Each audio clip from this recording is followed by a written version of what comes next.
Hello. Hey, Coach. Thanks for a couple of minutes today. We will get right to it. And Mike Barber, go ahead and lead us off. Hey, Coach. Greetings from back in Virginia. What's up, dude? How are you? Good. Good to see you. Yeah, same. I wanted to ask you, you've had the experience of coaching in Lane Stadium in a few different capacities. We've seen the videos of you guys playing Enter Sandman. What do you tell your linemen, or what will you tell your linemen about the atmosphere, the environment, and how it impacts the game? You know, it's one of the greatest entrances to college football. The tradition that Frank Beamer established up there is unbelievable. The fans are truly fanatics. They're loud. It's exciting. But I think, you know, you go into great venues.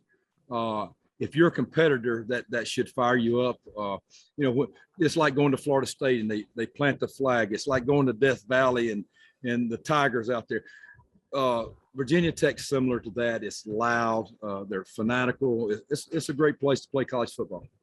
Do you think, I mean, playing the song at practice, I know a lot of teams and coaches have done that when they're getting ready to play Tech. From your point of view, does that fire the guys up? Does it get them ready? Is it just a non-factor? What's the point of that?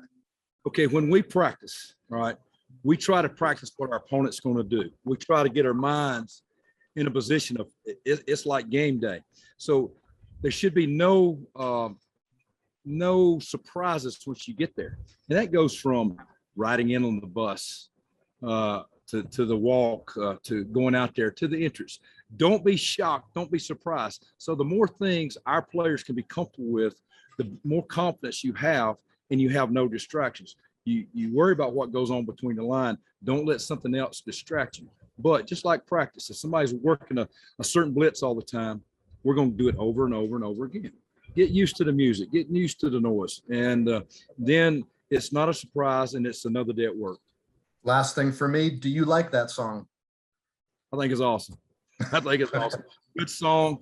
I'm probably not supposed to say that, being in North Carolina, but you know, like I said, there's a lot of places you go that the atmosphere does fire you up, and I hope it brings out the competitive juices in our players. Awesome. Thank you, Coach. You bet. All right, let's swing over to Andrew Jones.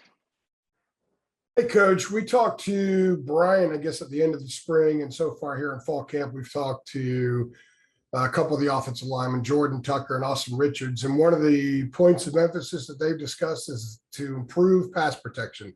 So now that you're, 12 practices into fall camp, what have you seen from your guys that lead you to believe that they will better handle pass protection this season? You know, I think the knowledge of the game, anytime you have more experience, the knowledge of the game, it's just like I was talking a while ago, the more times you see it, the more you can anticipate it and handle it. I think older guys are getting better at their techniques, whether it's staying square, using your hands, the intensity of your set. All those things are important, and I really think our kids are really working hard at that. And we talked to Austin about a week ago, and he said that the game slowed down for him a little bit, that he's not thinking, he's reacting more, and he believes that's making him a quicker, better player. What have you seen from him as how he's progressed? I think Austin's going to be a tremendous player. I think he is a tremendous player. He's doing a good job. He's working hard. You know, he's played as a true freshman. And sometimes when you're a freshman, you get out there and you got those blinders on.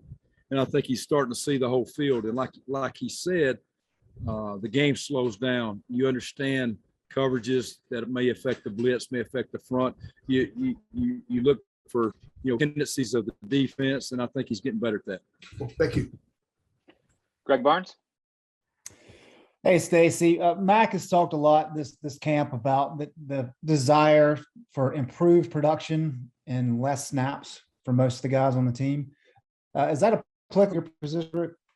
Well, one of our goals going into fall camp is to have a reliable 2D, no drop off, and our second unit, the white unit, has been more reliable. More guys are understanding the offense, understanding the technique, understanding the standard of play. So I do think we'll be able to play more guys than we have in the past. And Jonathan Adorno, is he a guy you like primarily at guard? or is he somebody that's going to have to rotate both at guard and center? Adorno has rotated at guard and center all camp, and I tell these guys, the more positions you can play, the more valuable you are. And Adorno's did a good job at both spots. Thank you. CL Brown. Coach, from talking to some of the other guys, offensive linemen throughout this camp, a name that has come up as somebody who has made a lot of progress was William Barnes. I just wanted to get your thoughts on what you see in the areas that he's improved upon and how he might play a role in the rotation. William is learning the offense. There's less mental bust.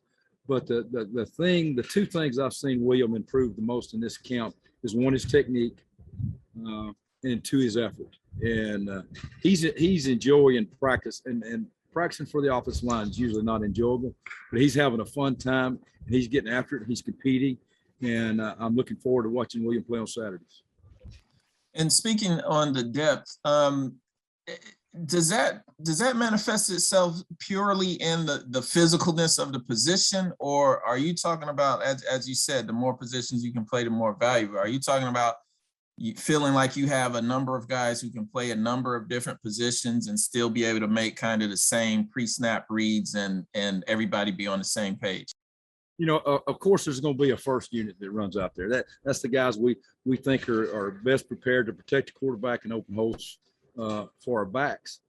But like I said, finding a reliable two deep, and it may be a guy who's working all at left tackle and he ends up moving over to right guard because he's the next best guy. But I do think there's more guys that can play. You know, I've got more guys that can play guard and tackle. I've got more guys that play guard and center than we've had here in the past 2 years. And establishing that depth, because things happen during the season. A couple years ago, Charlie Heck breaks his hand.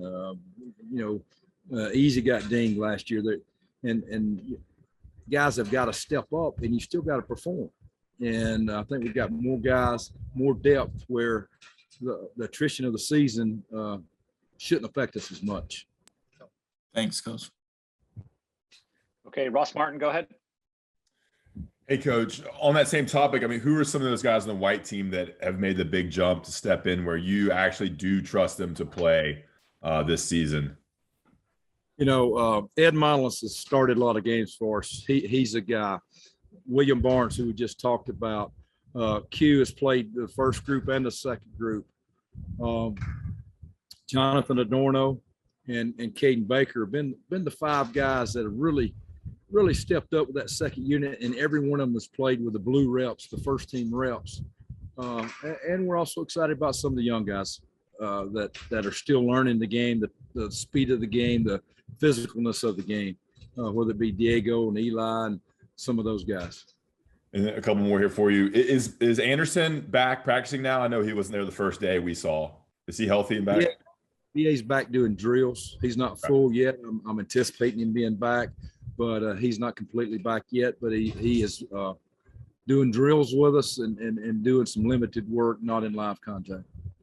And then of those five expected starters, who do you think has made the biggest jump? I know you talked about Awesome earlier, but anybody else you think is making a really big step from 2020 to now? I think all the guys improved over last year. The guy we probably pointed out more this camp than anyone effort-wise is Q Johnson. Yeah, I mean, he's a physically tough kid. He plays with effort, and he'll fight your tail off. Joshua Zudu's probably had the most consistent camp. He's probably graded out the highest we grade every day, and he's probably been the most consistent player, consistent leader we've had on the O-line. Sorry. And quickly, I know we're talking to Azudu here in a bit. What makes him so special? I know you like him at tackle and guard, and you can back up at both those spots too. Easy's also third-team quarterback. You guys didn't know that. Kidding. All right. Now, Easy can play left tackle, left guard, right tackle, right guard, and do it at a high level. I love his competitiveness. I think he's a professional in the way he approaches the game, the way he approaches practice, and he's also a really good leader for us. He has been our most consistent grader. I'm talking about highest grades during practice, and being able to play multiple positions, because if somebody goes down, he can play anywhere we want him to play. Great. Thanks, Coach. All right. All right, Coach, thanks. That's all we have for you today. Appreciate your time. See you guys. Have a good day.